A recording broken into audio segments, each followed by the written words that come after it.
Hello everyone, in this video I'm going to show a step-by-step tutorial on how to change your email address in iVisa account. So first we're going to go to our iVisa app. As always, we need to log in. Then next we're going to click on our profile section. Then we're going to click on personal details. So as you can see, you can edit the email address. So you're going to click on edit. So you guys could insert any type of email you want.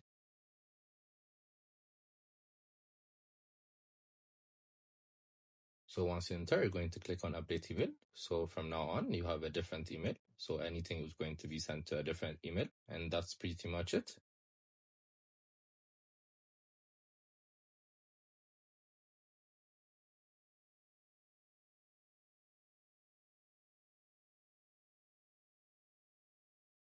As always, make sure to check out our other videos.